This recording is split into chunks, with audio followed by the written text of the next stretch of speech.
Consciousness, the final frontier. These are the voyages into the universe between your ears.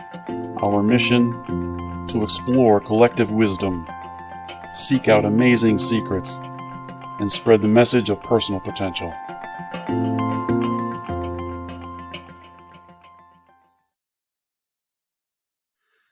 All right, welcome everybody. I'm Tim Starr, your host for Universe Between Your Ears. I am joined today by my co-host, Mr. Gabi Musheyev. Pleasure to be here. Hello. And special guest today, Barb Wallick. Barb not only has 30 years experience working as a personal financial planner, but she's also a certified NLP, co-active and tapping into wealth coach. She's the founder of the newly formed Inspired Wealth Academy, and she guides women on their life journey in creating wealth in mind, body, spirit, and money. Her clients experience freedom from past money and goal trauma so they can achieve greater financial success, giving them the freedom to focus on what they truly want in life. Today, she still works as a personal financial planner, but is also a wealth transformation coach. Barb, welcome. Hi. Thank you for joining us. Oh, thanks for having me on, Tim. Coming down from the Great White North. That's right. Langley, south of Vancouver in Canada. So I'd rather be out in San Diego with you guys. Come on down. We've got time. Yeah, it's just down there. That's how we met. I know. So let's talk a little bit, the idea of combining financial planning with, you do chakra work and NLP, which a lot of people still have never heard of. So we'll need to talk a little bit about that and tapping. And so give us There's a lot of tools in that toolbox, that's for sure. Yeah, let us know how things sort of came together for you. Well, basically, I got, after working all those years in the financial industry, for me, it wasn't just about the numbers. It was managing people's behaviors, especially near the end in 2007 when we went through that massive economic downfall. It was very stressful on a lot of people. And I got really curious at that point in time on why would some people be pretty calm and cool and collected around what was going on, and others would be frozen in fear. They couldn't even hear anything I said to them. They were in survival mode. Right. So that's what really got me super interested in, why do we behave the way we behave? So I started learning more about that. I got into coaching. I had to heal in my own journey after leaving the corporate life. And I realized I was so burnt out. I'd become this, what I saw myself as I was a person in a box created by the environment in which I worked for the last 30 years. And I wasn't liking who that was. Gotcha. Yeah, I felt like I was just this pre-programmed banker, investment advisor. Somebody would tell me what to do and I would go and do it. Near the end, I started questioning why I was doing what I was doing. And was it in my best interest, and it was in my client's best interest. So I got really curious around, who am I as an individual? I can understand that. I worked for almost 15 years at the New York Life Insurance Company general office, not selling. I was a computer support. But I was there long enough to meet enough people and pick up enough of the jargon, but also understand how much compliance figures into everything, and the regulations, and you're really you're really restricted in a lot of ways when you're doing that job. And I can see how over the long term, and I saw other people who had affected over the long term, you really get sort of boxed in the sense there's no like creative outlet. And if you're not finding a way to express yourself somehow, you can be pretty miserable. That's right. It's pretty black and white. Yeah. So when I left at the end of 2012, broken and burnt out and felt like the soul had been sucked right out of me, I had to figure out, one, how do I regain my health, my physical health and my emotional health? but how do I bring color back into my life? And as you start forward thinking about these things, the universe provides. Right? The people showed up for me, the learning showed up for me, the books, whatever it was I needed at that point in time, just sort of magically appeared. And I was like, this is really kind of weird because this had never happened to me before. So one perspective, and this is really the one that I hold, is that all of that stuff is all around us all the time anyway, but we're not looking for it. That's right. We haven't sort of lifted our eyes up off of the problems to say, what can I do? And so we don't, stuff goes whizzing by or whatever, but so you don't see it. No, that's right. You got to create awareness, conscious awareness over what is coming. And in a lot of cases, people will never figure that out, which is kind of sad. And sometimes it takes a really traumatic event for people to go, oh my gosh, there's more to life than what I've been doing. Yeah. Doing being the key word versus who do I want to be? How do I want to, and one of the biggest questions I even ask my clients, whether I'm coaching them or I'm doing financial planning, is how do you want to be remembered? What do you want to be remembered for? How do you want to contribute? Those are the kind of questions nobody asks. Nobody asks. They don't ask that in school either. Yeah. And the parents don't ask. They're not trained to ask us. And so we grow up not being very self-reflective generally. No, it's true. Barbara, sorry, go ahead. Yeah, maybe I'm curious because so many younger people are asking me for career advice, and including some of my family members. And what had inspired you to go into finance to begin with when you were starting out? Can you maybe go back and think about what attracted you to go there, and what attracts people to go there aside from obviously the big buck, the prospects of making a lot of money? And you can make a lot of money. I think when I first started in the financial industry, I was 19. So right out of high school. We didn't talk about further education or college or university when I grew up. My mom and dad hadn't had any of that education. And so when I had a girlfriend who worked in the financial institution, she got me in there as a contract. And what I realized was that I like to please people. And it just happened to be the financial industry was just where I landed. But I found out I was good with people. I was good at building relationships and reading people. So when it came to doing financial planning or putting together a mortgage or an investment portfolio, it was natural to me. And so then I would get acknowledged, which was amazing because I, hadn't really been acknowledged before. And they also provided me with all the financial training, all the university courses I needed to take. It was all covered. Mm-hmm. So I just shot for the moon. And in that 30-year career, I did many different things. Do you think that had it not happened that we had that, situation with the bubble and then the unfolding of this crisis, and if the bull market just continued, that could have just prolonged your career with that and probably would have delayed the realization, right? It could have. I wasn't happy in the environment in which I was working in for the longest time.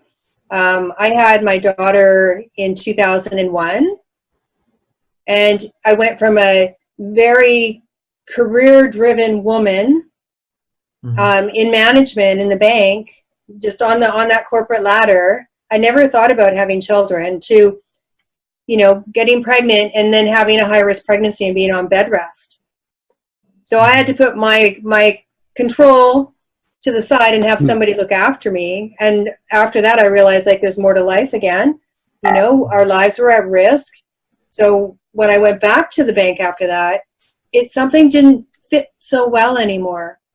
And my values were such as that my family always came first. and then you start getting friction. So I think I had planned to leave the industry anyways, but I was not brave enough to do it on my own. Well, the universe will do that for you. That's what happened to me, you know. That gave me a big kick in the kahoonie. Boom. Yeah. To get technical. I'm like, oh, okay.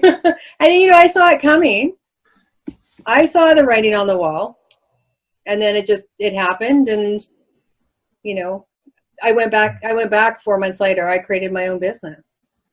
Why do you think we do that? Because so many of us see the writing on the wall. We know it's coming, but we still, I don't know if it's denial exactly. For some people, obviously it's going to be, but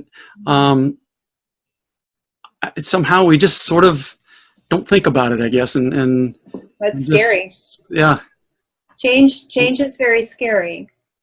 You know, nowadays, I'm sure it's probably equally the same where you're from, but up here, you know, in order to buy a home, well, back then it was maybe $500,000. Now you're looking at $1 million to get into a home. Mm. So if you're getting benefits and a salary, I was earning 6 figures back then. You know, I had the mortgage, I had the child, I had everything else going on. So going independent from 6 figures to 0, effectively, I couldn't even imagine what that would be like. So it was too scary. Mm. And then, as I've learned along the way, and it's what I do with my NLP coaching now, is what happens is when you butt up against fear, you're butt up against something really new like that, every doubt, every limiting belief, everything from the past programming comes up to keep you safe. Right. You know, the one of the key things our unconscious mind is in charge of is to keep us safe, to keep us whole, Right. to preserve the body. Change means death, right? Yeah, change means death. And in today's world, because we live in a fear-based world. Yeah. So that, you know, that's really what drove me to take the programs I took. So I know how to help people release all these negative emotions, the irrational emotion of fear. What do we have to fear about these days, really? Mm-hmm. You know, it's all self-imposed fear a lot of the time. I enjoyed reading your blog, and you're saying something there. You're saying that that it has taken you years to realize that having a positive mindset just was not enough to be successful. You're saying, right? Oh, it's not. You're coming to this conclusion. I mean, we are seeing this, right? People are coming into this realization after having tried, you know, thinking positively and you know, doing all these affirmations or whatever. But what do you do with all this negative programming that was already kind of accumulating there since childhood, right? Even. Mm-hmm. So the question becomes, how do you release all these negative patterns of behavior and the thoughts, you know, the thoughts.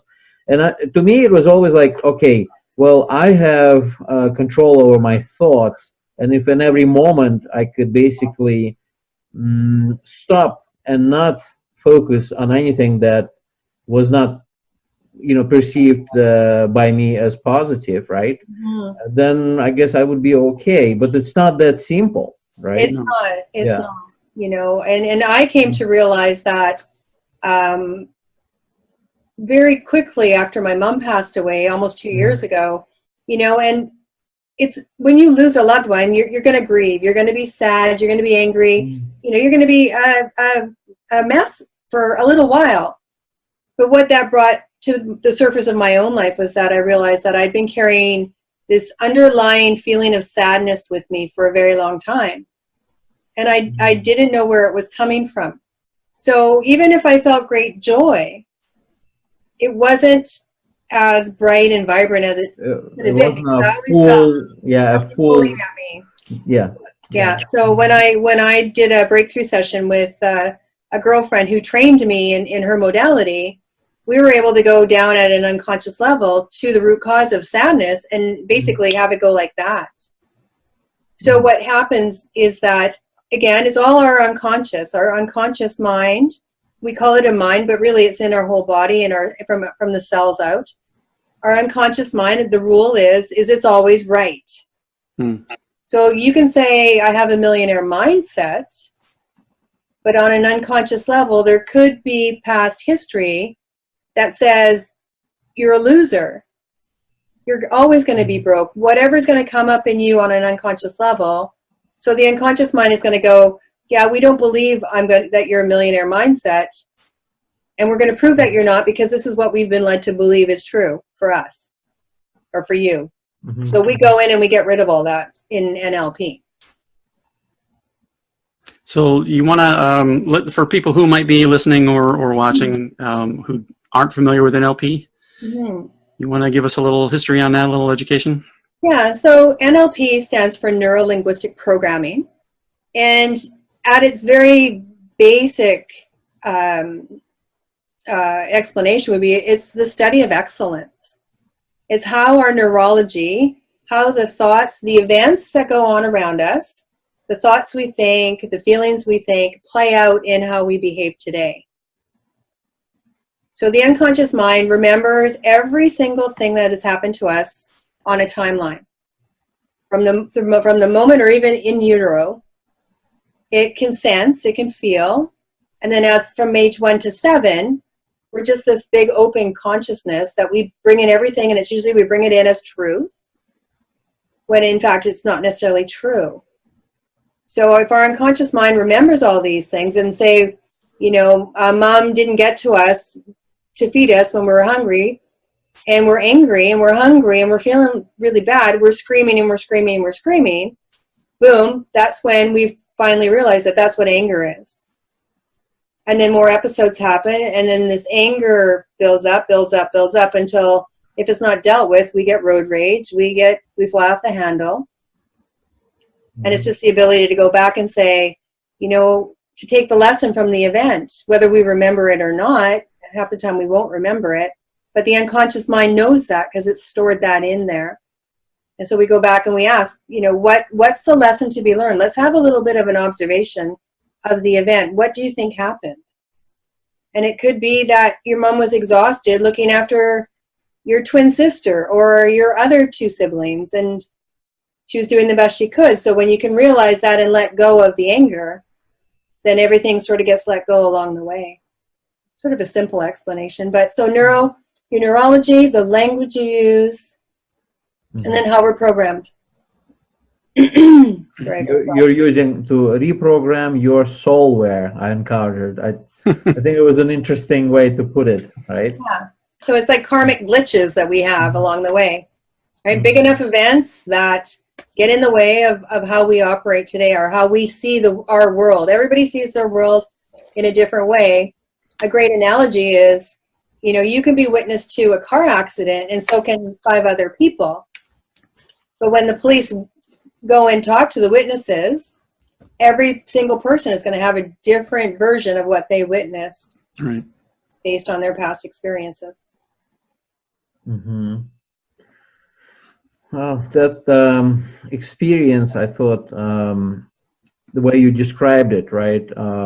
It just really resonated with me, because I was also struggling in the same way.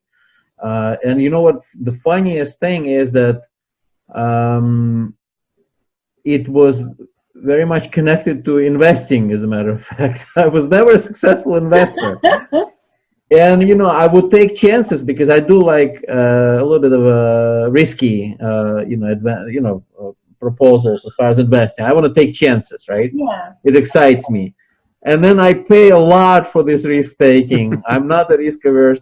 And you know what? My mind is telling me, here you go again. You never win. You always take these chances and you never learn that you should be more risk averse, right? And yet I see other people taking risks and they win, right? I'm thinking, why can I not be one of these people, who wins, right? So I don't, this is I'm still struggling with this. Yeah, well, it could be in the process of how you, how you go towards that.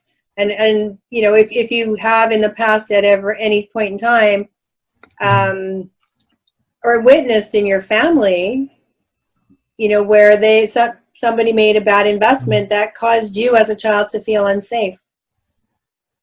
As a matter of fact, it is true. My grandpa was a victim of a crime.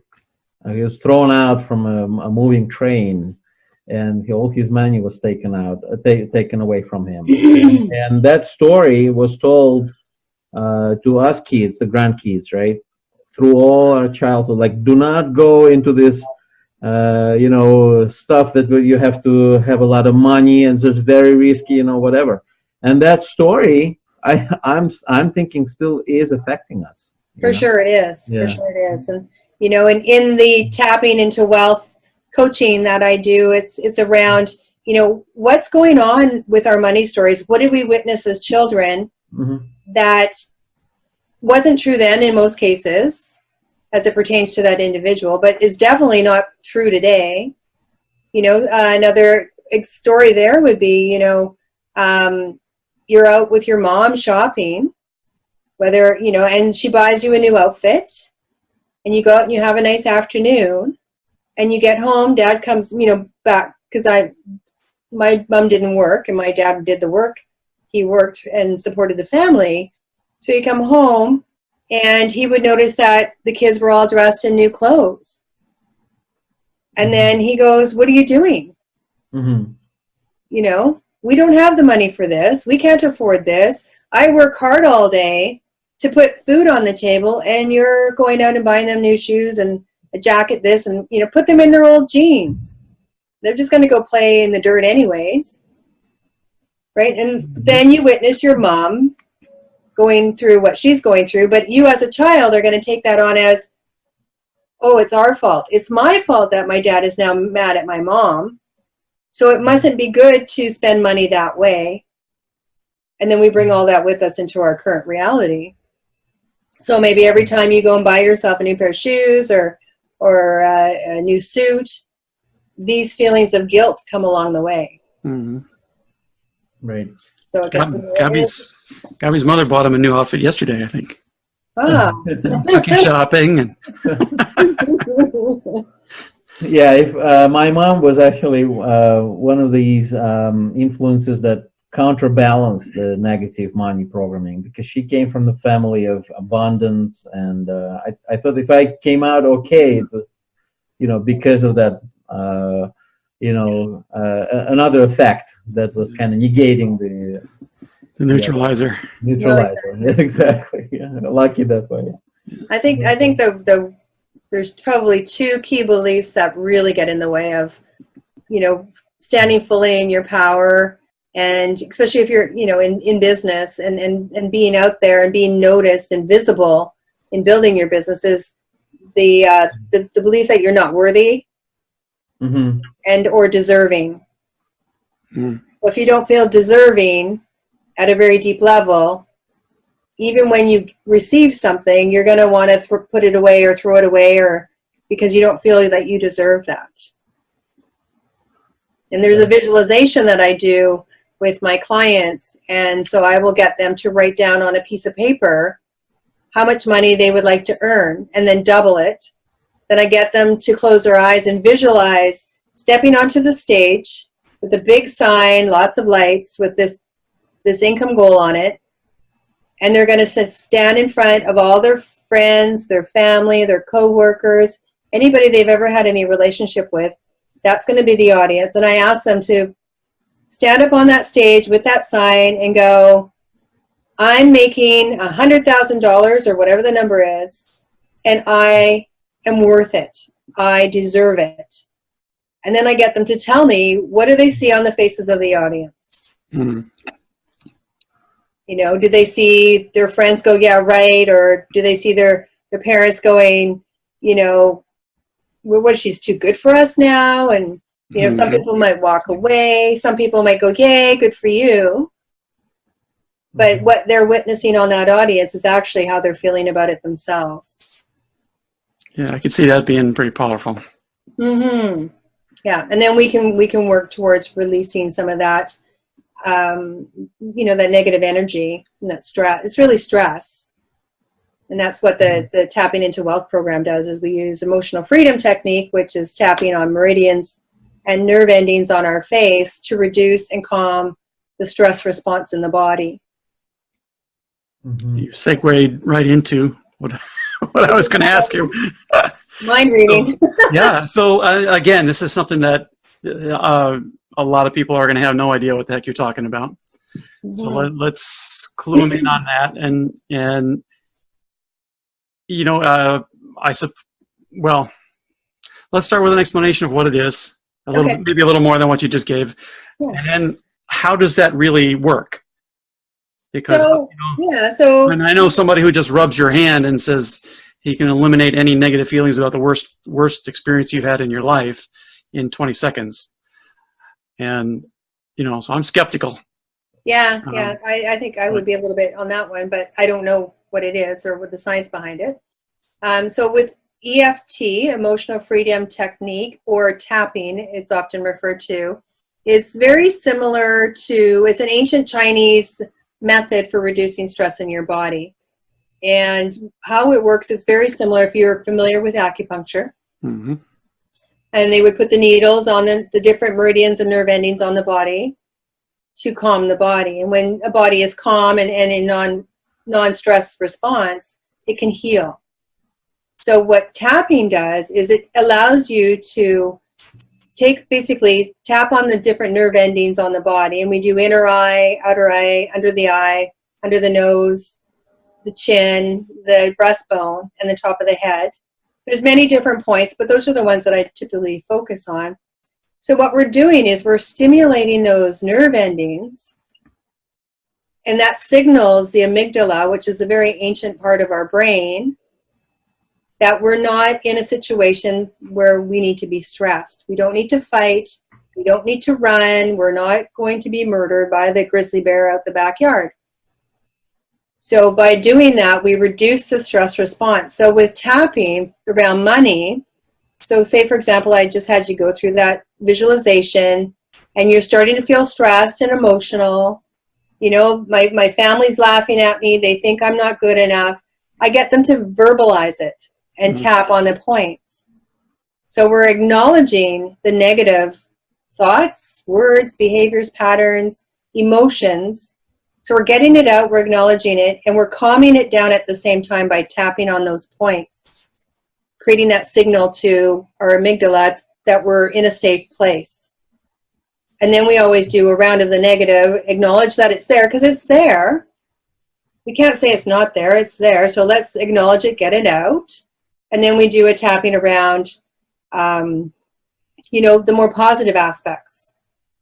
You know, even though I'm feeling this way today, I love and respect myself. I know I'm in the process of creating a better financial mindset, you know, and we change the languaging and the behavior that way. And before you know it, the body's calmed down. And when you're not in stress, you can think clearer. You don't have your brain fog. You can your creativity opens up, and you can take more inspired action towards your goals. So are you reframing the statements that they have about the insecurities or whatever, or are you coming up with new statements? No, we reframe them. Okay. Yeah. Okay. Yeah. And it goes back to what we talked about earlier, in that we can repeat affirmations over and over again, but at a deep unconscious level, if we don't believe it, then we're not doing anything. If anything, we're just making ourselves feel worse. You get annoyed by the lie you're telling yourself, right? Yeah, exactly. Yeah. An emotional freedom technique, what's really good about it, it has been scientifically studied, and there's many studies out there, and they've done tests, and it does show that through doing the tapping or the emotional freedom technique, you actually lower the stress hormones in the body after a round of tapping. And it's good for money stress, it's good for stress, it's good for illnesses. You can tap about anything. Anybody can do it. It doesn't cost anything. You know, yeah, there's plenty of YouTube videos you can go and see people doing. Mm-hmm. Yeah. Yeah.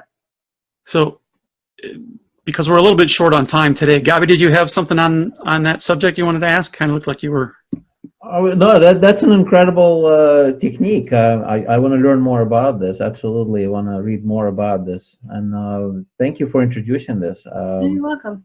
Yeah. I didn't get to that point. My, I guess, my approach was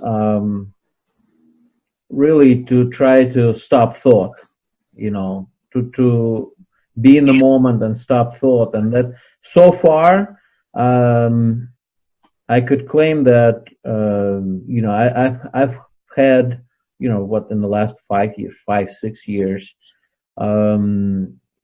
incredible improvement, especially because, I could tell because people tell me. Yeah, and that's good. People around me tell me. Yeah, people around me tell me, and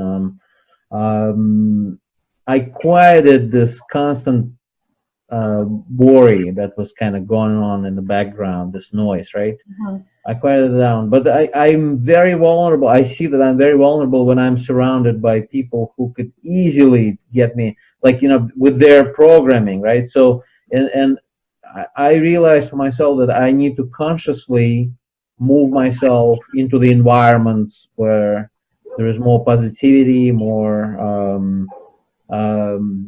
optimism, right? To me, this whole thing that we are dealing with, this is not about doing. This is the society's ills that we're trying to address, right? That's right. I'm talking with many of the people in my daughter's, who is a millennial, in my daughter's circle of friends, right? And they're not they're economically screwed, honestly, And so when you don't see any optimism, how difficult is this to be positive? There's no hope, So I guess I tell her that it's no hope for those who give up, There's no hope if they think there's no hope. There's no hope. Exactly. You're contributing exactly to what they're thinking about. Hopelessness, right? So you're contributing to this. You have to stop. You have to create what it is you want, and exactly. That really goes back to what we were talking about earlier when you were talking about children in school today and their career choices, and and what would I say to a child today? I would ask them what do you love to do? Mm-hmm. What excites you? What are you innately good at? How do you want to change the world? How do you want to be in the world? Mm-hmm. And go and do something along that line. If it brings you joy, you're on the right track. Yeah, focus on what you want, not on the story that you think it is. That's right. We prepare those children like this. There are many progressive schools. Then they come out from those schools, and they encounter the real life now. And the real life quickly dispels all these illusions. Well, but that's what we're doing here and other places, is trying to change that. So it won't change overnight. Yeah. So. And you were talking about trying to quiet your thoughts, and when I did some training with the Chopra Center and Deepak Chopra, and that's the number one complaint I get from people when I say try and meditate, do some meditating, don't try, just do. They go, well, I can't stop my mind, I can't stop the thoughts, and I'm like, you're never going to stop your thoughts ever. They're going to be there no matter what. It's our ability to disassociate and detach from the thoughts. To realize we are not our thoughts. They come and they go like the tide. We are not our emotions. They come and go like the tide. Right? So if we're thinking something that's not empowering, the emotion soon is going to follow to make us feel disempowered. But if we can shift it to something more empowering, next thing you know, your whole physiology changes. Absolutely. We were just talking about that recently. If there is a momentum, already strong momentum going, and you're not going to stop that thought, from just completely or reverse it. No, but you're reaching out for the better feeling thought, right? A little better feeling thought, right? And try to slow down the momentum. It's going to take time. Accepting this is okay. It's okay to think bad thoughts, just so as long as that you realize, okay, I'm in control here. I'm going to try to reverse this. That's What right. feels better? Let's think that. You know, and it kind of, it's an interesting activity once you kind of, exactly what you said, right? When you realize that I'm not my thoughts. Right. That's empowering. But I saw a video the other day. A friend of mine sent me a link to, you know who RuPaul is? oh yeah, The drag RuPaul, queen. right. Yeah. He was given a presentation in LA someplace. I don't know exactly what the show was, but he's talking about a lot of these same ideas. And the metaphor that he gave is that you want to be able to watch your thoughts go by like a river. It's just, they're just going by, and you want to just be able to stand on the side and go, oh, that's interesting. Watch it go. Oh, yeah. But you don't have to try to take ownership of any of them. You know. No, I let mine go up in balloons. Yeah. Just float away, and eventually, you get to a status where you are in a calm situation. You're not focused on the thoughts. You're just sort of in. And if you can sort of, what they say, when you can get into the gap, the space between the thoughts, and you truly, are meditating. All right, so let's talk about another piece of what you work with, and that's chakras. Yes, Chakra Dance. Yeah, so I'm gonna look into that. So again, money and chakras would seem to be completely unrelated. Yet it's Show us magic. otherwise. It's magic. Unless you want big and then you do your chakra dance, then I see the Chakra Dance, that's right. So basically, reason I even got involved with the Chakra Dance and learning more around our energy centers is because, like I said earlier, I created this little gray zone that I lived in, and I didn't recognize what fun was. It's not that I didn't have fun, I just never gave it the label of fun. So when somebody said, oh, there's this class coming up, do you want to go to it? And I'm like, oh, yeah, sure, that sounds like fun, why not? And so I started looking into it. I'm like, I'm not going to go to that class, I'm going to become a teacher. So I took the program, but the ability to see in Technicolor and live your life in Technicolor is way more exciting than the black and gray, white life that I was living before. And it makes sense, right? With our root chakra, we want to feel connected to Earth. We want to go and live in community with our families and feel like we belong.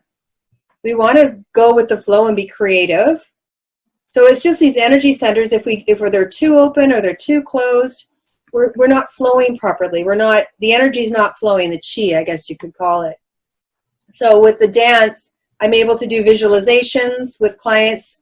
It's a moving meditation, so they don't have to tell me that they are having a hard time disconnecting from their thoughts. We close our eyes and we move with the music that's been specifically designed to resonate with that energy center in our body. And a lot of healing happens when we can express ourselves without words.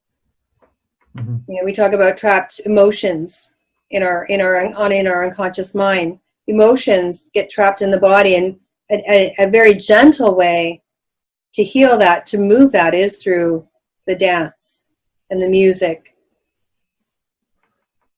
So I don't know what more I can say other than, you're bringing color into your life. The red is for root chakra. It develops pretty much right away, right? Because that's all about belonging. And then we move up into our sacral chakra, and that's our reproductive system. That goes with the flow. It's the color orange. It's our emotions. We have stuck emotions. It's usually in that area. Our power center, our solar plexus chakra, is just above the belly button. It vibrates a nice bright yellow, and that's where we get our courage, our confidence, our action, and moving forward. And then our heart chakra is obviously in the chest area. It's green. So that's opening up to self-love and love of others unconditionally, without judgment. Our throat chakra is sort of a brighter blue. That's speaking our truth. Being able to vocalize and share with the world, and also listen. And our third eye, which is sort of an indigo color, it's all about trusting our own innate wisdom, our own intuition that we all have there if we slow down enough to tap into it. And then when we open up to all consciousness, to one another, that's our crown chakra with the lotus petals opening up. You can visualize that. So we're connected to source, we're connected to others. And having that energy system, it's like the electrical boxes in your house. You know, you have plug-ins, you have light switches, there's wires that run in the walls to this electrical box. Well, we have those electrical boxes in our own body, and if there's a crimp in any of those wires, we're going to have shortages. We could have fire, we could lose power. It's the same idea. Okay. Yeah, it's incredible. I'm only beginning to study this a little more. I'm about to have my first reading, I guess Chakra Reading. There's a very famous doctor, wrote many books, who is going to do a reading. It's my gift, actually. I received a gift from my wife on Valentine's Day. Oh, lovely. Yeah, I can't wait to share this with you guys at some point. Yeah, there's machines you can get everything read from your pulsar machine from your hand. I don't have one of those, but you can usually go through a couple of questionnaires and figure out, you know, where you're blocked. And there's a program that I took called Food and Spirit, and we talk about the 7 systems of health and how the food choices how the food choices play into having better flow and energy as well. So I'm curious. I would be happy. Sorry, I would be happy to just find out what my dominant chakra is, because you know, I realize that. Well, I have an idea what it is, but I just want to see if he guesses it, and if I'm right, I don't know. We'll see. We want to have them all nicely and balanced. I was thinking, Yeah. And then they, you know, depending on what we go through and what we experience, you know, some chakras may be, you know, not as useful as they used to be, and you just have to learn how to open it up. Or one chakra, you know, if your heart's so wide open that you bend over backwards and get stepped over all the time and you have no boundaries, that's not healthy for a person. right. So you need to be able to, you know, create some boundaries, create healthy boundaries and around love and things like that. Cool. So yeah, so wow, that's a lot to cover. Yeah. So what I wanted to ask, I think, is, you know, your clientele. Typically, somebody who is looking for a financial planner is not looking for somebody to work on their chakras. No. Not looking for somebody who's going to take them and look at past lives, or, you know, or let's go look at your childhood and, you know, I got $500,000. What do I do with it? You know, so they'll come to me, like my financial planning clients. We do a lot of work around mindset, right? You know, and I can speak in layman's language and not bring in and talk about chakras without anybody even knowing what I'm doing. Right. So do you see that? I'm thinking of 1 or 2 people that we've already talked with where they do business coaching, and what has just naturally happened for them is the people who are coming to them for help are not. It's not the big corporate. It's not IBM. You know, that sort of expected mindset, right? They're more, you know, it's being called heart-centered, and they're more open and more, it's a little more caring in the way they want to do business. Do you see that in your own business? I do. I usually work with women who have gotten out of corporate life and they're entrepreneurial, a lot of network marketing, people in network marketing, because when, again, like I said, when you move into something new like that, you come up against all your negative emotions and limiting beliefs, and the critical mind talk that happens gets in the way of people becoming successful, and they want to remove those. They want that gone. So that's really what happens is, so they come to me to clear their neurology or clear their karma, so to speak. And once that's done, then we can focus on taking action forward and creating, systems and goals around making money. So if they can make money and they want me as a financial planner after that, great. If not, I'm happy to send them to somebody I recommend. So it sounds like they're sort of, at least to some degree, they're aware already that they've got blocks or whatever, that there's something emotional that they need to deal with and they just need help. Yeah, they want to be more successful. themselves. Really. Right. They want to be more successful, feel more joy. And most people are walking around unaware of, a lot of people don't know what they want, number one. They know what they don't want, and they know what's not working, but they don't know what to do with that. So when I go and I do talks locally and I talk about, here are some of the things that get in the way of you being successful. Let's think back to this. They're going, oh my God, I had no idea. Can you help? Yeah, I can help. So, and then I'll teach them tapping, just so that, when you go and sit down and you're paying bills and how stressful, just focusing in on the debt, the bills that come in every month, childcare costs, all that stuff gets people so stressed out. Yeah. I teach them how to tap on that. I use emotional freedom technique, and teach them how to just turn that around to appreciation. I'm so grateful I have an electricity bill to pay. I've got the lights on in the house. Right. Rather than pay the $96, $97, I'm going to pay $100 and round it up. I'm not grateful. And that feels so much better. Yeah. Mm-hmm. All right. Yeah. Scotty? I mean, it's an interesting package. It's a difficult job. You basically are exposed to the same energy that they're carrying, right? And you have to be kind of sort of like protective of your own sort of light, right? Oh, so for sure. The vibration is going on, right? I mean, people in debt. I mean, talking about all these techniques and whatever. I got a mortgage payment coming up. How do you deal with that? So it's hard to overcome this, and there's a powerful thing, the bills to pay or whatever. So, I mean, can the resolutions come from any kind of approach like that when such a powerful, influence is hanging over you? That I'm just thinking, how are you going to be up against that, and win? I understand it's like incremental, right? But I mean, there has to be, like, my instinct is I would just start like offloading, just like simplifying my life first. That's right. Like really getting rid of stuff. Yeah, it's true. There's two things you can do, and that is to increase your income and decrease your expenses. Decrease your expenses, right.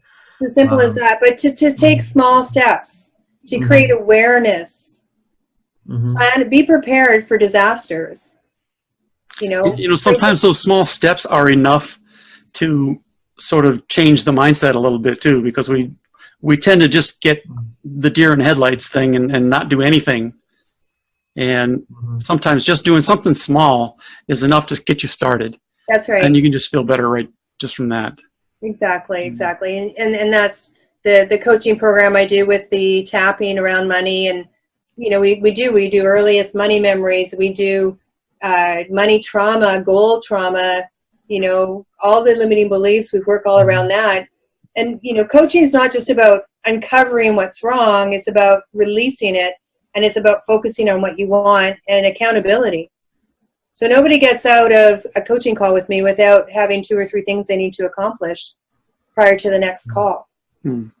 With the breakthrough sessions that I do using the Neuro Linguistic Programming and the hypnotherapy pieces, if they don't do their tasking in advance, then I don't see them. If they don't follow through with the tasking at the end of the session or after we're done, there's no money back guarantee. So the tasking is really important. taking action is very important, because you're learning new habits, you're creating new neurology and new beliefs, and you have to take the actions towards what you want in order for that to come true. Well, a lot of the time, the cause of things is, or at least a big piece of it, is we're just not taking responsibility for the things that we need to do in our lives, right? Yeah, exactly. Mike, boom. Take responsibility. We're done. We're done. That's it. You solved it. All right. Well, I'm keeping an eye on the clock here, and I don't want to run over because I know you got to run. So, so that we don't forget, why don't you take this opportunity to let everybody know where do we get more Barb Wallick, and you know what's the best way to reach you, whatever. Yeah. Well, I've got a new website. It's inspiredwealthacademy.ca. So there's it's still sort of in transition, moving to that. Or there's barbwallick.com. And look me up on Facebook. I've got a couple of pages on Facebook. Would love to connect with everybody there. I'm running a 21-day Unleash Your Inner Money Maven challenge going on right now. We're in week 2. But if anybody's interested in starting a 21-day challenge, I'll be starting that again probably in a week or so. So they can send me an email at bwallick@telus.net as well. So I'm pretty accessible. You just got to Google my name and I pop up all over the place. And we'll add all that stuff on the show notes for the episode also. Mm. So I think for the moment, at least, I'm good. Sorry, Barb, did you have something else to add there? Oh, I was just going to say thank you so much for having me on. It's been fun. Thanks for coming. That's, again, you stole my thought. Gabby, anything last minute? I just want to thank Barbara for doing what you're doing, Barbara, because I think that many people in this at this time, you know, they need that kind of support. They need that kind of sense of hope and direction, and people who are really invested in bettering their situations. Yeah, you know, I believe Good luck with all. Create such an amazing world for themselves. Mm-hmm. You know, it's possible. You just got to take responsibility and go for it. And if we've reached anybody today, I'm very thankful that you guys are putting on this show to reach out to people and show them that together we're stronger and it's okay to ask for help. Yeah, thanks. Yeah, All right, well, thanks again for coming. You're welcome. And thank you to everybody out there in podcast land for tuning in. And we will see you all next time. Bye-bye. Bye-bye. Hi, this is Tim Starr. Thanks for joining me and Gabi on the universe between your ears. We really appreciate you taking the time to hang out with us for a little while. And we'd like to see you again. So be sure to subscribe wherever it is you're consuming the podcast from, whether it's YouTube or Stitcher or iTunes or whatever the hell else is out there. We want to see you again. We also want to hear from you. So let us know what you think of each episode. Let us know if you got an idea for a future episode that you think would be just killer. Absolutely, let us know. All right? Thanks again, and we will see you next time around.